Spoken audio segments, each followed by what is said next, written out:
პირები ყვაშალი და წამოვიდნენ შეშულებებს, რომელიც არის მიკროფონი პლოტერი. ისიც არა. ისე რომ ყვაშალი კომპიუტერული სტუდენტი წამოვიდნენ შეშულებებს ისრე პლოტers. მოკლედ გამარტო ეს არის სისტემა, რომელიც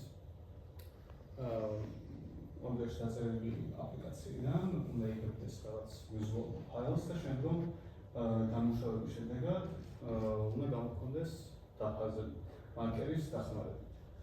ანუ ეს იდეა საიდანაც მოვიდა, სწორედ ჩემი იდეა არის, უბრალოდ ერთხელ ლექციაზე გუგამახსენა რომ დაეზარა წერტის გადახატვა და რაკაიფია რომ ამას დაიხატავ და ეში მაქენ მოვიდა ეს იდეა.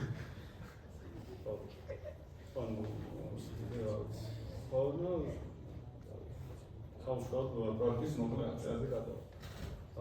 ანუ პროექტი მოკლედ გავწევთ ახსენე რომ visual file და მიიღოს ამ აპლიკაციამ გადაიხადოს შემდეგ grayscale ფორმატში, სადაც მატრიცა შეინახავს უბრალოდ რიცხვებს და ხოლმე შემდგომ ამას უნდა გადაიყვანოს შავთეთრ ფორმატში, რომ მარკერმა შეძლოს მისი გადახატვა.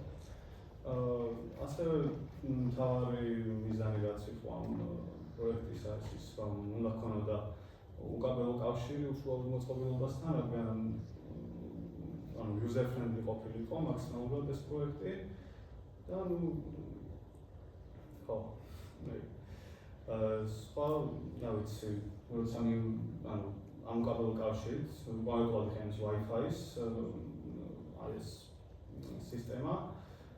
ხოლო Wi-Fi-ით როდესაც მიკროკონტროლერამდე მივა ეს მონაცემები, მიკროკონტროლერი ამ მონაცემებს ამუშავებს და გადაყავს რავების მოძრაობის ალგორითმში და ამ შემდგომ დაგენერგების მიხედვით იხატება სურათი. უშუალოდ პროექტის ტექნიკურ ნაწილზე რო გადავიდეთ, ამ პროექტში ამოყენებულია ES-12 მიკროკონტროლერი, იმიტომ რომ სხვა იახიანი მიკროკონტროლერისგან განსხვავებით მას Wi-Fi მოდული აქვს შეშენებული, რაც ამარტივებს თუნდაც კომუნიკაციას პერსონალ კომპიუტერსა და მიკროკონტროლერს შორის. აქვს ორი ბიჯური ძრავი, რომელიც პასუხისმგებელია უშუალოდ მარკერის მოძრაობაზე, აქვს სერვო ძრავი, რომელსაც სხვა კონტროლერების მარკერი უნდა ედეოდეს ყურადღებას. ასევე რამდენიმე 3.7 ვოლტიანი ლითიუმ-იონური ელემენტი უშუალოდ კვებისთვის, რომელიც ყველას ისევე როგორც ძრავებს, ასევე მიკროკონტროლერსაც.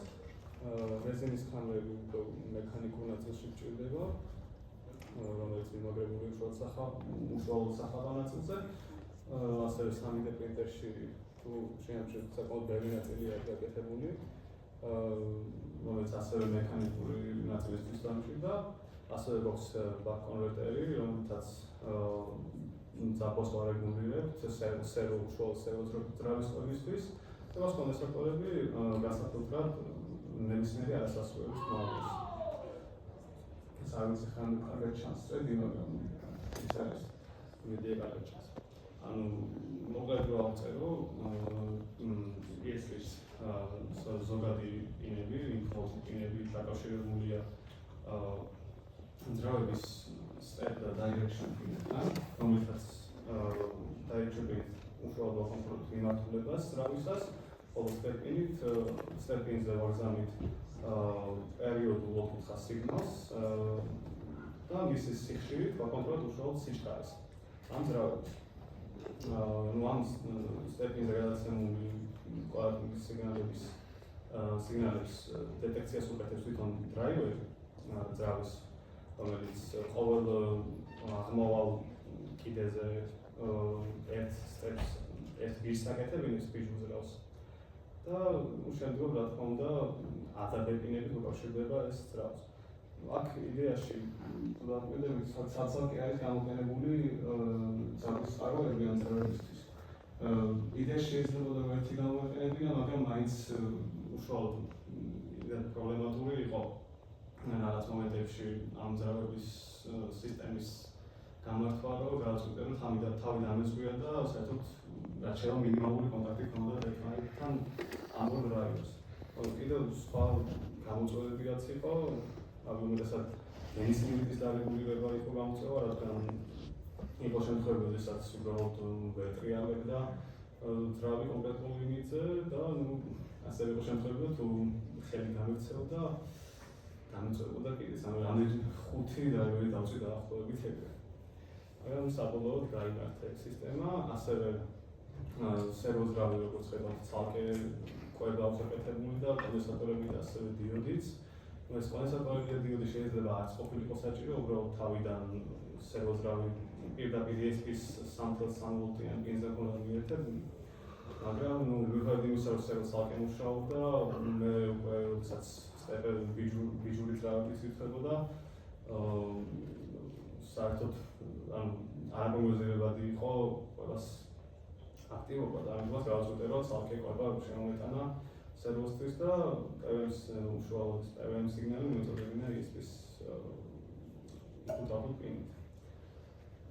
ესეთ ჰარდვერის ნაწილი ეგ არის. ეს კიდე პროგრამული ნაწილი.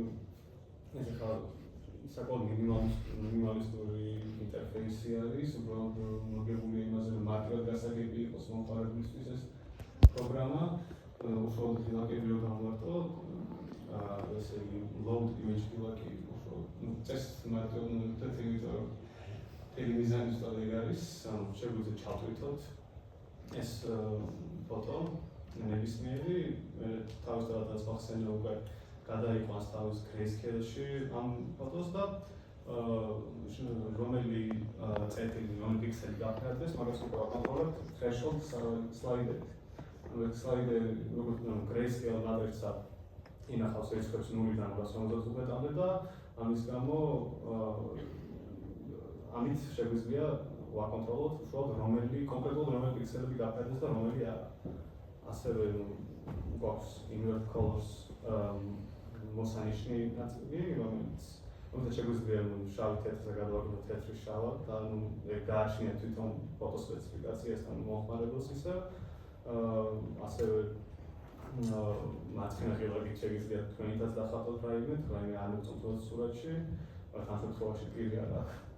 ამას წესიერად და შეგიძლიათ დაამატოთ და ასევე მარცხენა ღილაკით შეგიძლიათ კონკრეტული არეალი მომიშოთ, რომელიც წაიშლება. მაგათ ამ შემთხვევაში ბექგრაუნდი რომ ერთად მოაშოროთ. ხო, რაც შეეხება ამ შემთხვევაში ყველაზე მნიშვნელოვანი ღილაკს, draw image ამ მომენტში, როდესაც ამბიაკს დააჭერთ, უშუალოდ ეშვება ამ სურათის გარდაქმნის ალგორითმი. ოღონდ ეს ალგორითმი ხარ როგორ მუშაობს. თითოეულ პროგრამა დაუყევს თითოეულ სტრიქონს და დაარკვევს იპოვის ხაზოვან სეგმენტებს, რომელიც უნდა გაფერადეს.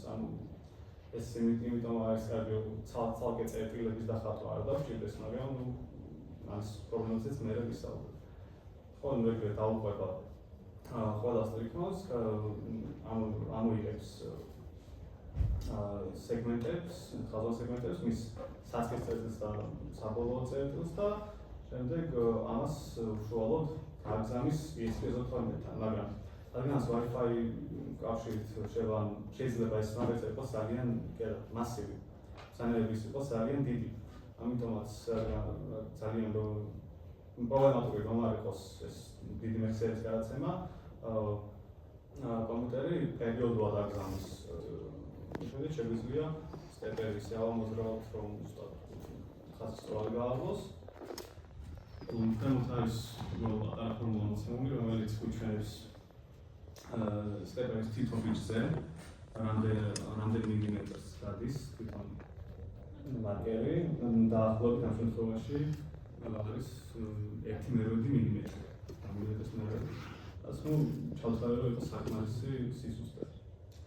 მექანიკურ ნაწილზე რომ გადავიდეთ, უბრალოდ გავაჩერა ნაწილები გამოვიყენე ფიზიკურად. აქ ორი ფოტო რაც გავხსენ არის წინა და უკანა სამაგრები, აი ეს ლურჯი, კიდეებში ლურჯი ნაწილები არის, რომელიც ერთი წინ უმაგრდება თვითონ ფიცარს, ხოლო უკანა ეს კბილანიანი ნაწილი უერთდება ამ ის ჩარჩოს, წინასწარმეტყველის ჩარჩოს და შემდეგაც ჩამოეცემა ამ დაფას. აქ გვაქვს უკვე ზემოთ სტეპერძრავის სამაგრი, რომელიც მიდიაში თხელი შეიძლება ყოფილიყო, მაგრამ რადგანაც სტეპერის თავი უშუალოდ დაფასებდებოდა, მომიწია, რომ ოდნავ გამომეწია და შემეცვალა ეს ნაწილი. ქვემოთ მარცხნივ გვაქვს უშუალოდ სახატავი ნაწილი, რომელიც ყველაზე მნიშვნელოვანია. აქაც რაღაც შესვლა მომიწია, იმიტომ რომ მარკერი ფიზიკურად ვერ ეწეოდა ყველაში და მასზე აქვს მიმაგრებული ამოდგენლებული ჩასვლის შემთხვევით. თქვენგან აქვს მიმაგრებული სერვოძრავი, რომელიც აკონტროლებს უკვე რომელიც ხან აწვება და ხან არ დაფას. და მარჯვნივ ქვემოთ რადგანაც მექანიკური პრობლემა ჰქონდა ბევრი ამ პროექტს, ეს გავუკეთე სტეპერძრავების გვერდზე თუ ჩვენთვის ლურჯ ნაწილებს. ეგ არის იმისთვის, რომ ყოველ განაპირობოს, რომ რეზინის კამერები ყოველთვის კარგად ედება სტეპერძრავის ამ ჭოჭონაკებს, რაც აქვს. ხო, მოკლედ უშუალოდ წესით ტექნიკურად შეაფერი გამომიტოვებია, მაგრამ პრობლემებზე და გამგებლობის ხერხებზე ვისაუბრებ. რადგანაც მექანიკური პრობლემები ჰქონდა ბევრი, ბოლო ნაწილში ყოველდღე მაღაზიაზე გავამახვილე და ალგორითმი დავტოვე შედარებით მარტივი და მარტივად გასაგები, შეიძლება ესე ითქვას და მაგას ასაწევი. მოძრაობის გაუმჯობესება შეიძლება თუნდაც წინა პრეზენტაციაში იყო Inverse Kinematics ნახსენები, რომელიც რობოტების ეს თქვა გლუვი მოძრაობისთვის გამოიყენება. ეს პროცესი მიდგომა რომ მოვარგოთ ამ პროექტს შეგვიძლია ბევრად სწრაფი და ეფექტური ალგორითმის გაკეთება. დაწერა.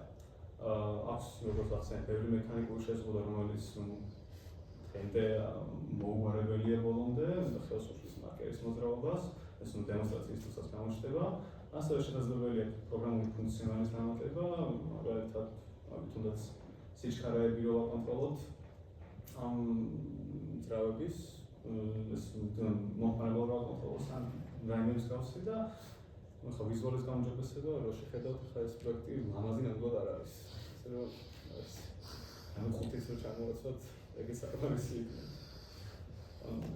ეს პრეზენტაციის სულაც იყო პრობლემისთვის, ახლა გადავალ უშუალოდ დემონსტრაციაზე.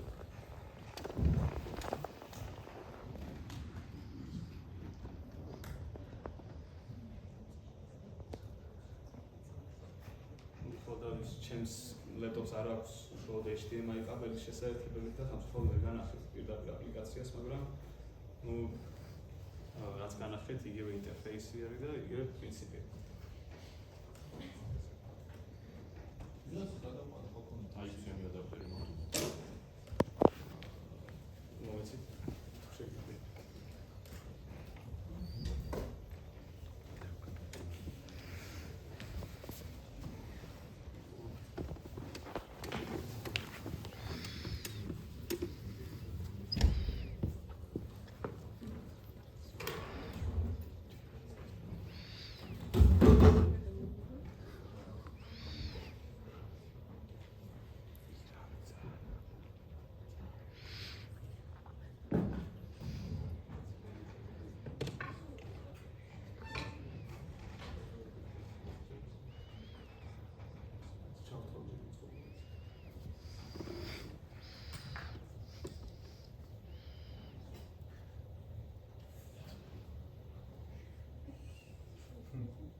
ახლა წეს მე ტელეფონებში ვნახოთ, წეს უნდა გამოჩნდეს Wi-Fi, რომელსაც პოსტავს თვითონ ESP. მოიწოდო გამოჩნდეს უშუალოდ Wi-Fi-ის ნაწილი.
უბრალოდ იუზი ხორკი.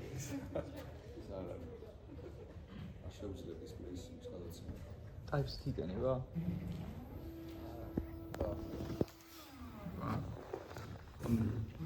მოციქარით, მეგობრებო, ბევრი აქ შესწავლებს დაუშვებს. მე დავუშვა.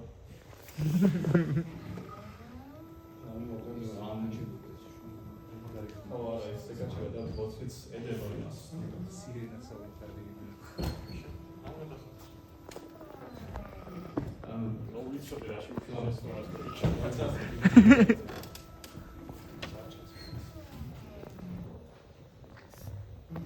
პირამიდას ახატინებს თუ რას არის?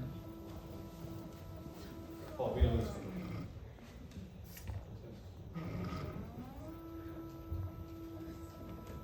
ეს საბლოო შედეგი ვარშავაში დავაკარგე. საერთოდ. QR კოდი ვიცახარ. ანუ გამგებესება სტატიები. ხაზე როგორც გავიგებთ, ხაზე ვერტალიზაციას დასაწყისს და დასასრულს გადასცემს და მაგ დასაწყისს და გადასასრულს გადასცემს. იგი რაღაცა გამოდის პაკეტი. პაკეტიას. ეს ხო სპეციალურად დავარჩიე ეს ფოტო. როჩქარა დავეხატე, იმიტომ რომ აი მაგათ წეწირი რა იყო. წეწირს დიდი ხანი მომდევა, იმიტომ რომ ხაზე ჰორიზონტალ ხაზები არა. და წერტილ მოვწევს და ხატო.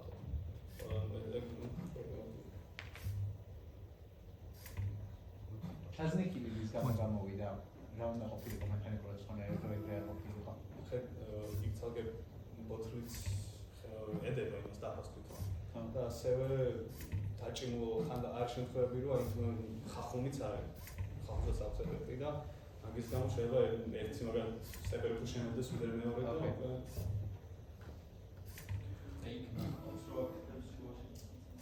ელექტრონის გამო იგი ყოველთვის დაიდებოდა ზუსტად ეგ მომენტი. სულ არ არის. როგორც ზემოთიდან ხატავს. ამ ზემოთ ფოჩე კალებს ხატავს. დაფას როგორ მაგნიტით მოშევა? სერვო აწყვეტა და არა თავის სიმძიმით. თავის სიმძიმით ხო? მასის ცენტრს ტემპერატურა პროსტა დაფისკენ. ან მოიც პაკეტებს უგზავნი და მე ჯიკო და თვითონ გაკეთნის ისე ან ცოტა ესე რომ შეხედავ რა და რო გაუშვებს იმას ედება. დავიდე. ანუ უგზავნის ანუ X მიგრებული, X1 გრაფიკი, ანუ ეგეთი ტიპის და ESP თვითონ ითulis რამდენზე უნდა ანუ ESP თვითონ ითulis ამ კოორდინატიდან ამ კოორდინატამდე გადასვლას. ანუ ეგეც რო კომპიუტერში იქნება ჯოდა. მინდოდა ანუ ვიცი რომ პერფექტულიც იქნება, იმიტომ რომ მაგ არ მინდოდა რომ ეს დამეწერა რაღაცა. ოკეი. ეს მიკროპითონ შეიძლება და შეგვიძლია მქონია იქამდე მაგის გამოსვლას მქონია. მიკროპითონი უბრალოდ აირჩიე თუ დაგჭირდა? უბრალოდ აირჩიე, იმიტომ აღნიშნავს დაწერა არ მინდოდა. ოკეი. მეტი ისე არვინოზე არის დაშენებული ეგ მიკროპითონი თუ ისე? ეს ჩაზნექილოს ხალხს ის პროექტი შეიძლება იყოს ციგნე. არასუსტი იმების ზუმების. დელტა პრინტერებს აქტივირებს.